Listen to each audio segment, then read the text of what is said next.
Hello, these are Flip Notes 1.5, Part 6 of our Sensation and Perception unit, and this is Perception and Gestalt. My Bitmoji is doing a little bit of magic because a lot of what magic is how we perceive things, and that we have the ability to change our perceptions. And sometimes what we can't see, that illusion, is what makes things in magic seem to look very real.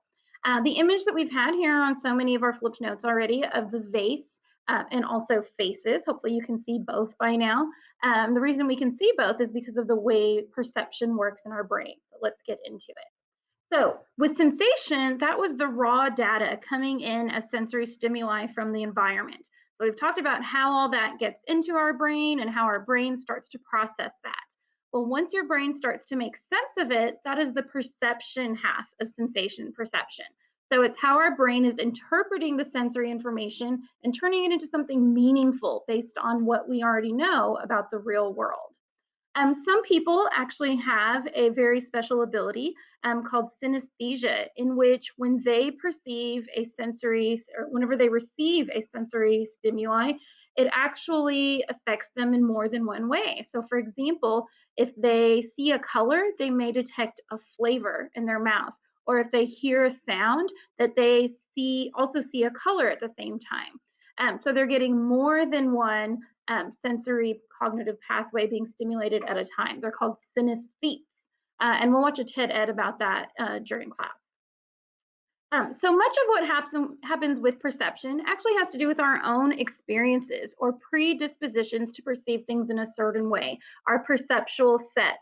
It could be based on our own culture, our experiences, the environment we're in at that moment, just things that have happened to us recently. All of that can change the way we perceive something. So if I said to look at this drawing here on the left for just a moment, and I said, think circus, would that change what you see? Maybe when I say circus, you can see a seal balancing a ball on his nose, maybe a ringmaster holding some kind of a cane. But what if I said, think of a fancy ballroom gala or a dance?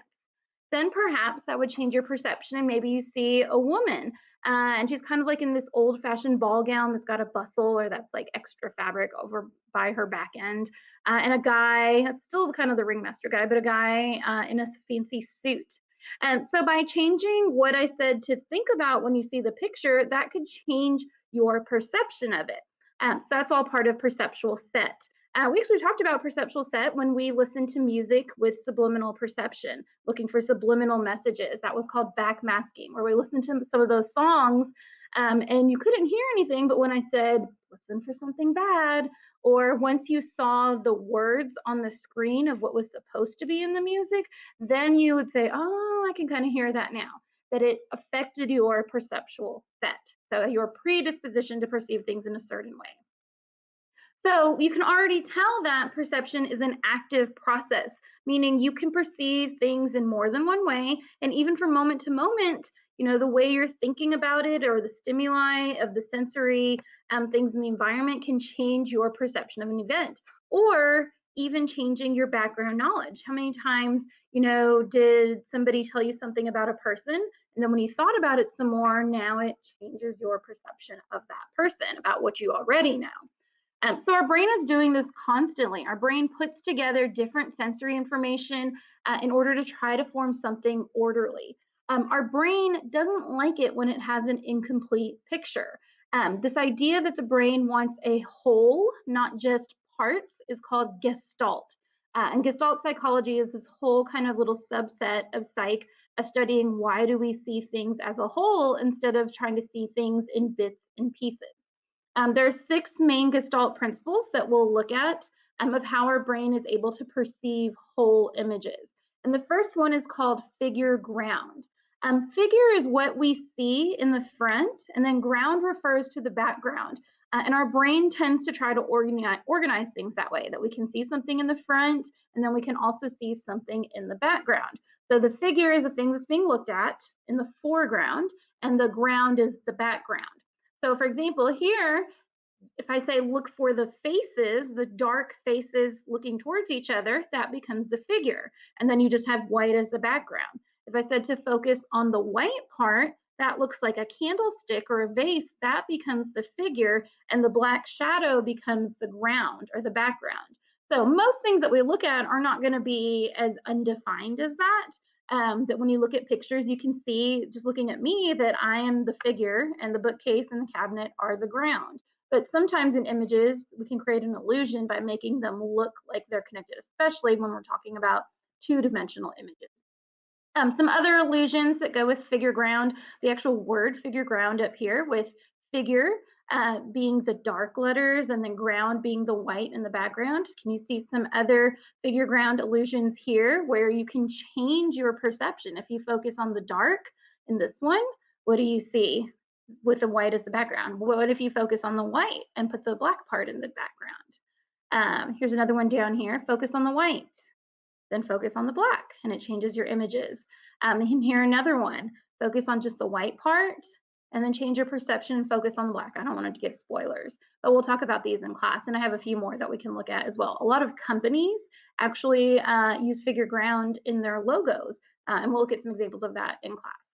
The next Gestalt principle is proximity. So our brain wants to perceive similar objects that are close together in groups. If you're in close proximity, we want to put them in groups. So for example, here we have these squares that are lying together and the circles lie together. So instead of just seeing a bunch of random circles and squares, we tend to see a plus sign with dots around it. This actually kind of blurs in with the next principle, which is similarity. And similarity says that our brain also wants to group together objects that are similar and separate dissimilar. So with proximity, it's more about that they are actually located in close proximity or in a close location. But this one also includes similarity because we tend to see the similar squares together and the similar circles together. In this one, similarity, it's all about seeing the similar compared to the dissimilar. So if you were looking at, I don't know if you recognize these candy, they're called runts. Not one of my favorites, they're just too hard for me. But if I said to look for the limes, then when you're staring at that picture, your brain picks out the limes. Or if I said to look for the oranges may have blurred in, but now that I say oranges, you can pick them out more easily. Same thing as if you have a pocket full of change, a whole bunch of coins spread out on a table, and you're trying to find, a certain coin, you're just looking for the dimes, then your brain focuses in on dimes and kind of blurs out everything else. If you're doing a puzzle and you're looking for a certain piece, you're looking for all the pieces that have just a little bit of a blue speckle on them. You're using that Gestalt principle of similarity to find that piece over everything else. Our fourth Gestalt principle is continuity, and we tend to see continuous patterns, not disrupted ones. So for example, if we have things that are like this dot to dot, we can probably already tell that that's going to be an apple, that our brain can connect those dots for us ahead of time, that we can imagine these lines continuing on, even if they're not right here, but we can imagine what would it be like if they did continue. So our brain likes to imagine what things are like if they were connected and continuously connected. The fifth Gestalt principle is simplicity, and our brain likes to look for and perceive the simplest shapes possible. So this is together is not a shape that we can identify, but instead we can say it's a circle in front of a square. So our brain wants to kind of sort things. We can't just say it's a rectangle circle, like that's not a word. We want to sort it into something that we know. Here, this is not an actual shape. It's not an actual 7. This is also an example of continuity. It's not actually connected, but our brain wants to perceive it that way. So we can say, that there's these 3 different shapes, but instead our brain wants to make it into the most simple shape possible, which is a number 7. And then our final one, let me make sure I don't have a 7th one hiding there. Right. Our final one is closure. Occurs when people see a familiar pattern or shape with some missing parts. And again, a lot of these are pretty similar in their principles because our brain does all of them at the same time.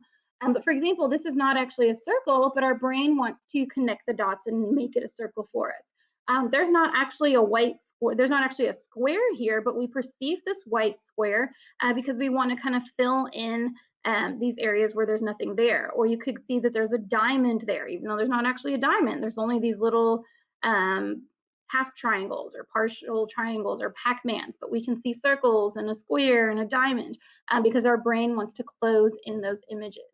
A lot of this, so when we see a familiar pattern or shape with some missing parts. A lot of abstract art uses the Gestalt principles. You may recognize this as a Picasso painting. So Picasso, he plays on this idea that, it's not a full image, but our brain is going to kind of work a little harder to perceive it as one. Hopefully you can see that there's a violin in that image. But what about when your brain still doesn't have enough sensory input? Then it has to rely on making inferences. And you've probably had enough classes and enough English classes that talk about making inferences or making judgments about a situation based on the other information that you do have. So perceptual inferences are when we don't have enough sensory information, but our brain has to fill in the gaps in what our senses are telling us. So for example, this road here, we cannot see what happens to the road when it goes around this cliff. Now, we're going to infer that the road keeps going. The first time we drive down this road, we're going to use caution because we don't actually know. Is there a stop sign right there? Is there another sharp curve? What is it like right there? So we have to be careful because we have never used that road before. So we don't have any sensory input there. But after we've traveled this road more than once, then now we have enough information for a perceptual set. Our past experiences said this road just keeps going. You have a straightaway after this. It's okay. Perceptual inference also works with things like hearing sounds, hearing a dog bark and knowing it's a dog, even though you can't actually see it. But your perceptual set says, I've heard enough dogs bark before that I know that that's a dog barking. In fact, I know that's my own dog barking at the neighbor's cat. I know this sound this time of day. So perceptual inference is when we don't have the sensory information yet, and we just have to make a judgment call. Once we've had that experience, then our perceptual set is kind of more based on the experience that we've already had. All right, that's it for 3-6, perception and Gestalt.